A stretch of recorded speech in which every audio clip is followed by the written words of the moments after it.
Hello everyone, welcome back to another video. So, before I start this video, I want to ask all of you to like the video and subscribe. I don't know why it's doing that, but okay. Let me pause this recording. Okay, so be sure to like the video and subscribe. And yes, this is a Trump best case scenario, so I'll do the same thing for Biden, but I've already kind of done an election night. I want to back up other calls I made because it got a lot of hate. I think the video that has the Trump best case scenario has more dislikes than it has something like 30 dislikes and 25 likes. So, yeah. So I'm gonna start by filling the state of Biden states that. Of course, it does this. Okay. I'm gonna have to check my Wi-Fi. Okay. I actually don't know why it's doing that. Okay, so I opened it in a new tab. Hopefully that doesn't. Hopefully that fixes it. If not, I have no idea what to do. So these are states that wouldn't really be affected by not New Jersey, a best case scenario for Trump, and yeah. So okay, so then that would be basically states that wouldn't that would stay safe for the Democrats or for Joe Biden. Oh, plus New York. I forgot about New York. And then for the Republicans, all of these states then we're gonna fill out would be safe. Not Nebraska's second district, but I'm having a hard time putting Texas in the safe column, but I could see Mississippi and South Carolina be safe, and West Virginia, of course. So yeah, those are the safe states. Either way, I guess you could say. And then for the likely states, Oregon would be likely. I mean, Oregon was even likely in 2016, and although Hillary Clinton actually did do very well in the suburbs, including Clackamas County, she was the first Democrat to win Clackamas County since I think FDR or something. No, I think it was LBJ. Yeah, something like that. So, Democrats don't traditionally do well in the suburbs, but in the past 4 years, they started to do better there. And Trump's going to win Oregon no matter what. Or Biden's going to win Oregon no matter what. But sorry. But I don't think that Trump really is going to make it competitive, but in the best case scenario, it would be likely. Because, I mean, it was in 2016, and this was kind of a Trump best case scenario thingy, but not necessarily. So I'm going to keep it at likely. And then for Biden, yeah, New Mexico would still be likely. I mean, people are starting to say that New Mexico is going to be lean. And, I do understand that Gary Johnson got 9.3% of the vote there and took away most of those votes are going to either go. I'd say that, 40% of them are going to go to Joe Jorgensen, and 50% are going to go to Trump, and then 10% are going to go to Joe Biden. So, yeah. And again, most libertarians are conservatives at heart, so you're going to see most of them going back to Trump. Although some of those libertarians were just people who were Republicans who didn't like Trump, but cast a protest vote. And I'm seeing a lot of these videos saying, I cast a protest vote in 2016, I'm going to vote for Biden this time. So overall, I would think that they're mostly going to go to Trump. So yeah, but even if you give I don't know, 40,000 of those voters to Trump, he makes it a lot closer, but he still doesn't win. So yeah, and then also you're going to see higher turnout for Joe Biden generally in this area, and Howie Hawkins is going to underperform Jill Stein. So you're going to give a lot of those Jill Stein voters to Biden anyways. So yeah, so even in the best case scenario, it would be a 6-7 point margin for Joe Biden. And then same with New Mexico, same with Colorado, because I know it was a lean state in 2016 where Hillary Clinton only won it by I think 3. But you have to remember that Gary Johnson actually in this state, she got a lot of votes, but Jill Stein actually did pretty well. She got almost 35,000 votes. And Evan McMillan people say that Evan McMillan took away votes from Trump. Well, if we go over to Utah, Evan McMillan, he got no, okay, not given just the county, but Evan McMullen, he got like 22% of the vote in Utah, I think. Do you want to let me click? Not just Wayne County, just one Utah. Yeah, Evan McMullen got 21. Okay, so that's close. That's 207,000 votes that could have gone to Hillary Clinton, and that could have won her the state barely. Because remember, these McMullen voters are people who are conservatives who are going to vote for Biden because Biden is centrist and he appeals to them. So, and Hillary Clinton just didn't, or Biden appeals more. So again, there were like I think the McMullen got like 0.9% of the vote in Colorado, so it's going to help Biden. Plus the fact that you're going to have higher turnout, and the Denver area is growing stupidly, I guess. So yeah. What other likely states are there? But yeah, and then all these northeastern states that we haven't filled out yet would be likely. Like New Jersey, I think actually was likely, but again, the Republicans are not going to win New Jersey until like 30 years from now. Yeah, Hillary Clinton, it was actually safe for her. She won by 13s, so it'll be likely in Trump's case scenario. Usually, it'll be safe, but again, you're assuming that Trump improves a little bit because although there weren't a ton of libertarian voters there. So see if we can. Yeah. So Gary Johnson, he only got 2% of the vote. And yeah. So okay, let's go to Connecticut, where there was a poll that came out back in March that had Bernie Sanders only ahead of Trump by like 11 here, and I guess Bernie would have made this closer than it needed to be, but it was still safe for Hillary Clinton, and I guess you could say that Trump has the potential, or that the Republicans have a potential to win there in like 30 years from now, because it is a pretty white state and like it's losing population slowly, so it could be competitive in like I don't know 2050. And then we're going to go to Rhode Island. Hillary Clinton actually did decent here, although there was a decent amount of third-party voting, especially those Jill Stein voters who were basically Democrats who were ticked off at Hillary Clinton. So yeah, those are going to be likely states in a Trump-esque scenario, because you're assuming that that Howie Hawkins does well, and that the libertarians start flocking to Trump. And then Maine means at large vote. It was actually competitive, so I'm not going to touch that yet. Okay, so that's basically a 197s for the Republicans. Likely states. Definitely Texas. Well, actually, I'm not going to go to Texas yet. Arizona will probably be likely in the best case scenario. Would it? Yeah, it'll be like barely 5-point lead, 5-point win for Trump, because remember he won the state by, I think, yeah, he won it by 3.5, or not 3.5. He won it by 4. Don't know why I had that in my head. I always thought 3.5, but he won it by 4, which is a lean margin. But you're assuming that he overperforms, that a lot of these Gary Johnson voters go to him, and that actually give him a likely margin win there. Plus the fact you're assuming that, again, the polls actually did underestimate Clinton here, but you're assuming that flips a little bit to Trump.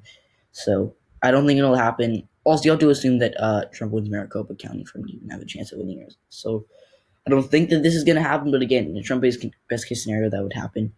And Texas, coronavirus has to get better.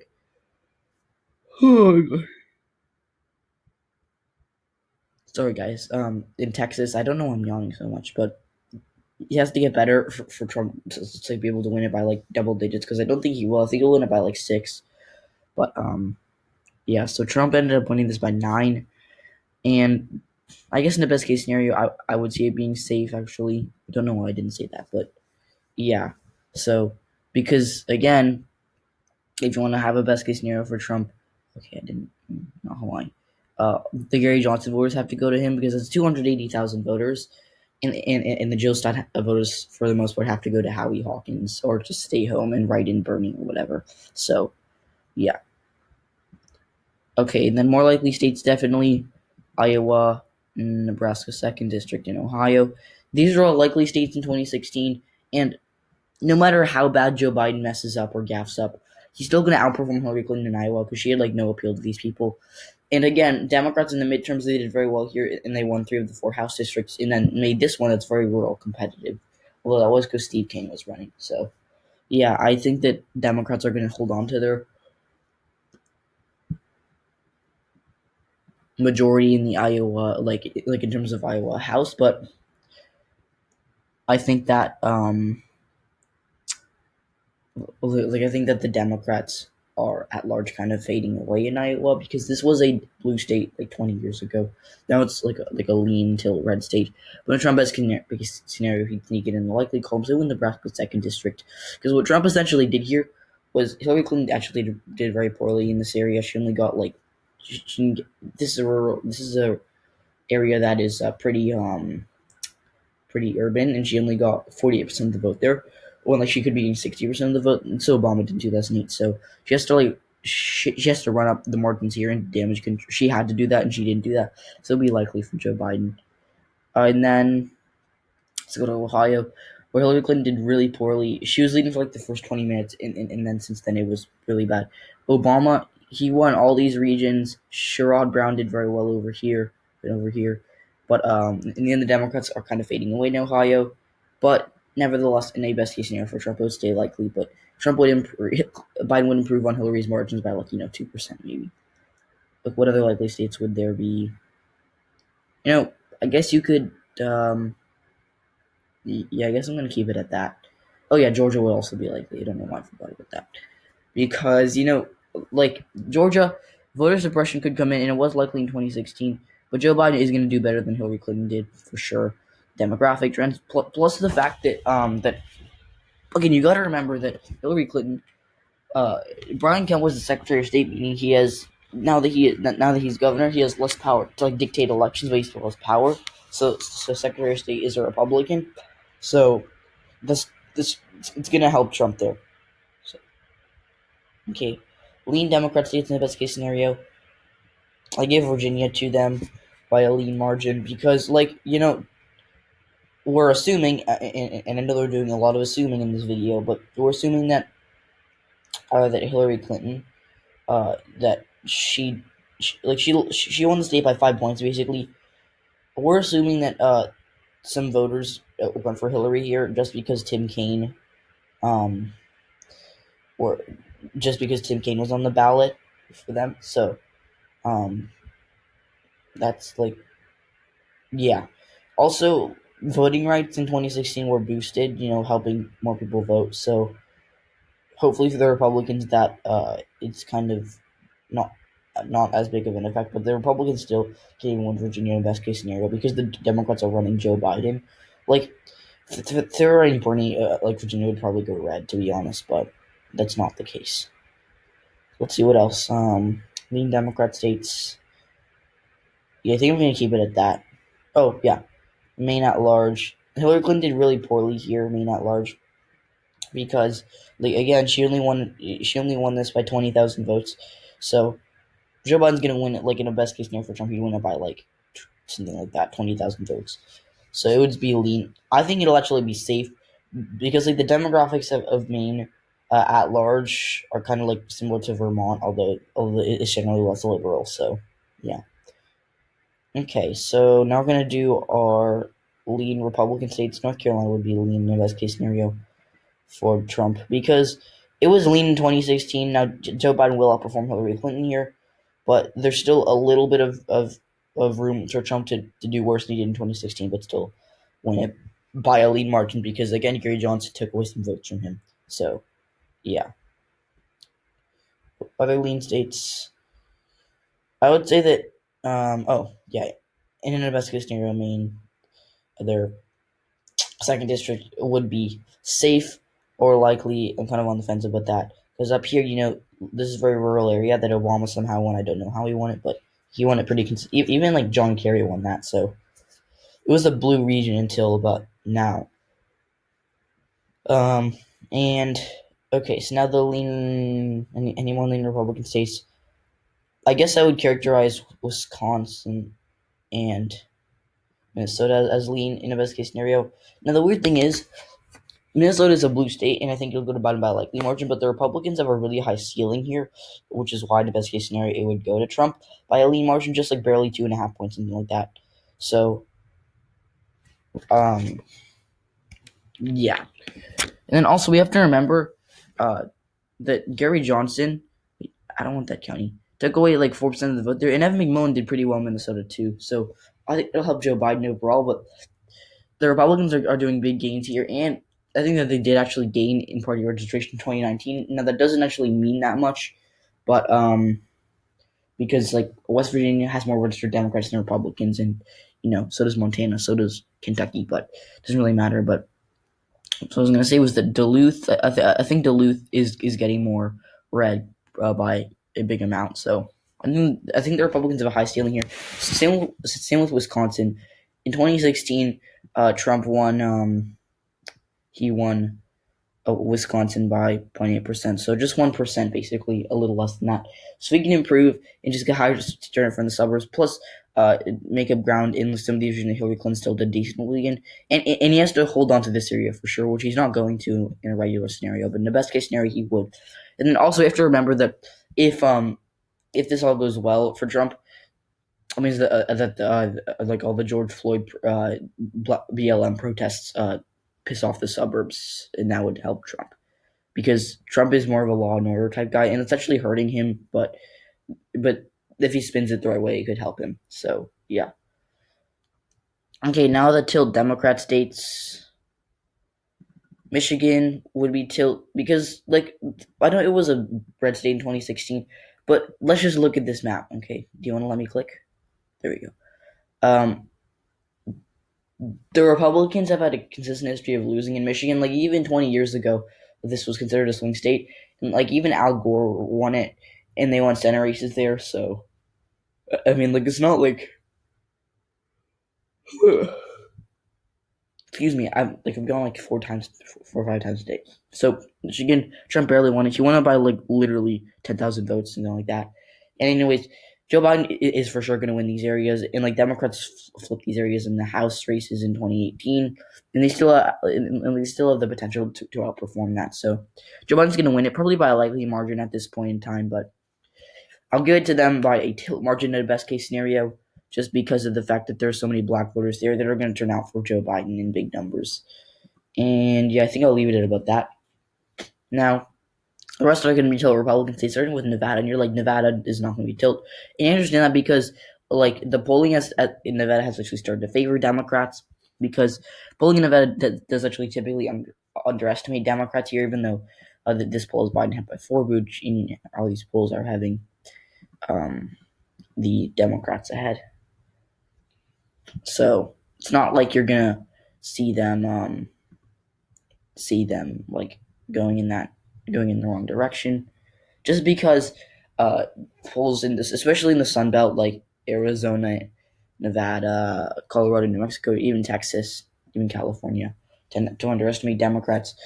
But that would be non-existent this time around in Trump's case scenario. And you're assuming that Trump kind of runs up the margins in these rural areas, but that don't have a lot of voters, like Elko, Lander, and then Democrats. Hillary Clinton did really poorly in Washoe, which is a pretty blue county.